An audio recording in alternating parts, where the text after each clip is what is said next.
Pemekaran 9 kelurahan di 2 kecamatan yakni Talang Kelapa dan Betung Kabupaten Banyuasin menjadi skala prioritas Pemkab Banyuasin, sehingga DPRD Banyuasin akan segera membentuk pansus untuk mentelaah wacana tersebut.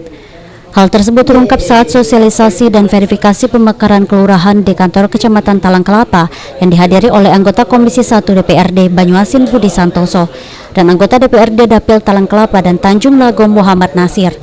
Menurut Muhammad Nasir, jika pemekaran sudah menjadi penting untuk mendekatkan pelayanan pada masyarakat dan pemerataan pembangunan. Selain itu, sejumlah syarat pemekaran kelurahan yang diatur dalam Peraturan Pemerintah Nomor 17 Tahun 2017 sudah terpenuhi. 5 km. Nah, kita sudah melampaui batas 5.000 km dalam satu kelurahan.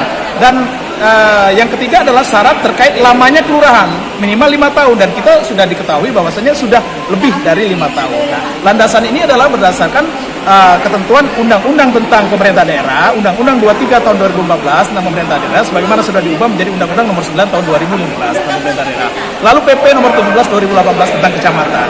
Gitu, saudara sekalian. Pak, ini sudah Pak Nasir sendiri termasuk di dalam pansus itu, Pak. Mudah-mudahan saya tadi sudah berkoordinasi dengan ketua fraksi kami dari Partai Golkar, bahwanya saya mohon dilibatkan dalam pansus untuk pemekaran kelurahan di Kabupaten Banyuasin. Kapan ini, Pak, pansus ini mulai bergerak? Hari ini, Pak? Jadi pansus ini sebenarnya paripurna sudah kita lakukan kemarin, ya, di hari Selasa ya, Pak, ya, kemarin, dan lanjut lagi tanggapan dari Bupati hari ini Rabu, dan mungkin akan segera dibentuk pansus dan mereka akan melakukan kegiatan untuk melakukan hal-hal yang terkait teknis. Ya. Makasih banyak, Pak. Demikian. DPRD Banyuasin akan mendukung pemekaran melalui anggaran yang diusulkan oleh tim TAPD Pemkab Banyuasin, meski DPRD akan lebih dahulu membentuk panitia khusus yang mengawal pemekaran. Anggaran, Pak, misalkan diajukan untuk pemekaran ini seperti apa, Pak? Dari Komisi 1, Pak, ya?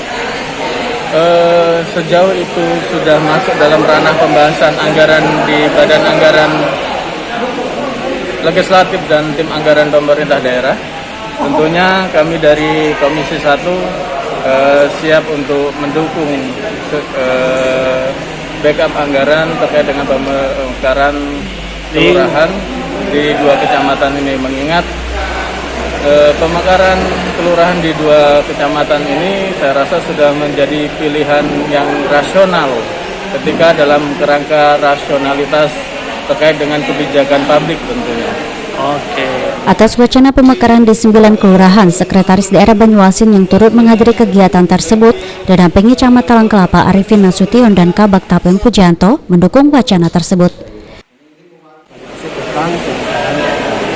Secara persyaratan, yaitu persyaratan dasar, persyaratan teknis, persyaratan administrasi, itu sudah memenuhi persyaratan sesuai dengan kebutuhan terhadap pemekaran sebuah wilayah.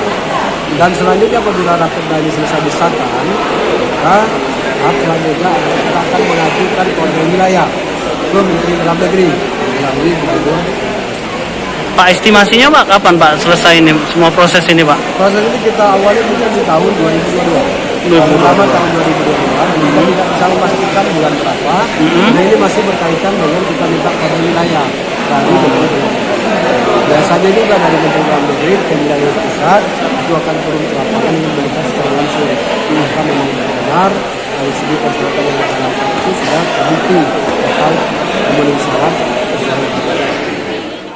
Dalam verifikasi pemekaran kelurahan, Kabiro Otonomi Daerah Pemprov Sumsel Sri Silastri juga turut hadir. Sulaiman, PAL TV.